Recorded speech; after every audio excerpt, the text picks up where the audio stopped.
Hello, friends, fiends, and fellow UBTubers, and welcome to episode 792 of the Daily Comic and Collectible.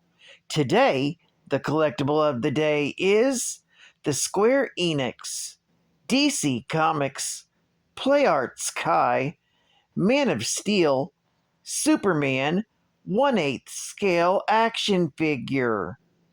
From the 2013 film Man of Steel comes Square Enix's latest line of Play Arts Kai action figures. Superman, the Man of Steel himself, is the most recognized and revered character of all time in the pantheon of superheroes. Standing against him is General Zod, a former Kryptonian soldier who burns for revenge on the House of El. This 1/8 scale figure of DC's Superman is officially licensed and features intricate details, finely detailed hand painting, and an amazing sculpt. This 10-inch scale figure features advanced posability with over 26 points of articulation for realistic posing and displaying in your DC collection. This figure even includes a posable display stand and an extra pair of interchangeable hands. This Superman comes in a collector's-friendly 5-panel window display box, with the fifth door having a Velcro closure for displaying your figure in box if desired. This Man of Steel Superman was released in 2013 by Square Enix.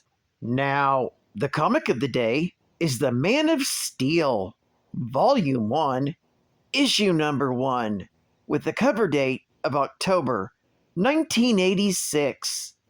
This is part 1 of a 6-part story arc, with story, art, and cover all by John Byrne yet again. One true overachiever. This story is titled From Out the Green Dawn. The story opens on the planet Krypton. Scientist Jor-El returns home to inform his wife Laura that their world is doomed. A geological chain reaction has fused the planet's core elements into a new radioactive compound. This new compound is destroying their world, and they have only hours left to live. Jor-El tells Laura that he's devised a way for their son, Kal-El, to escape Krypton's destruction. The rocket has been programmed to land on the planet Earth, a planet not too different from ancient Krypton, where due to the yellow sun, Kal-El will have vastly increased physical abilities.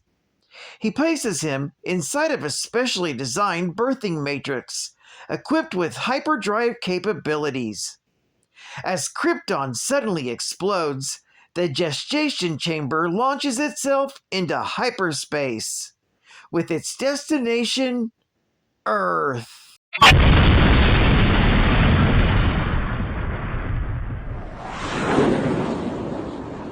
Chapter 1: The Secret. Years later, in Smallville, teenager Clark Kent single-handedly wins the high school football championship for Smallville High. As the crowd carries him off on their shoulders, his father, Jonathan Kent, approaches and beckons him away. He drives Clark back to the Kent family farm and warns him about showy displays of his powers. As they return home, Jonathan takes him to an abandoned section of field, where he reveals the buried remains of the Kryptonian birthing matrix Clark landed in. Jonathan then explains how his wife Martha and he found the birthing matrix in their field 18 years ago, and had been concealing it ever since. Now dealing with not only being an alien, but also being adopted, Clark determines that his days of irresponsible usage of his abilities must come to an end. He decides then and there to leave Smallville in search of places where he can do greater good. Chapter 2: The Exposure. Chapter 2 opens at the 250th anniversary celebration of Metropolis, where Clark Kent has been making his home for the past several years. A special NASA shuttlecraft, named the Constitution, prepares to land at Metropolis International Airport. Suddenly, a passenger plane enters the no-fly zone and collides with the Constitution. The shuttle goes into a tailspin and begins to falter. From the assembled crowd below, Clark Kent realizes that he has no choice but to save the people on board, even if it means revealing himself to the world. He flies upward and saves the shuttle. One of the passengers is Daily Planet reporter Lois Lane. An interaction almost occurs between the two, as she's about to begin asking him questions. But they're swarmed by a crowded mob, which Superman flies away from and escapes. He then returns to Smallville and confides in his parents, upset that despite his desires for secrecy, he was treated terribly, like any commercial celebrity. Epilogue: The Superhero. After some deep thought, Jonathan concocts a way that Clark can continue to publicly use his abilities while simultaneously concealing his true identity. Martha Kent sews together a colorful, symbolic uniform for Clark to wear. Using a gigantic S logo created by Clark and Jonathan, although it is created with normal cloth, Martha long ago noticed that any fabric pressed right up close against him never tears anyway, although this will not protect his cape. Clark reinvents himself as Clark Kent into a humbler and meeker public identity with which to disguise himself, so he can lead a normal life. When it's finished, he dons his costume for the very first time, becoming Superman. This story is continued in The Man of Steel, issue number 2. Geek Fact: this issue is a key issue featuring the origin of Superman.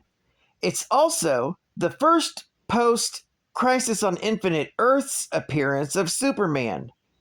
The Crisis on Infinite Earths was a publishing event to reboot the DC universe.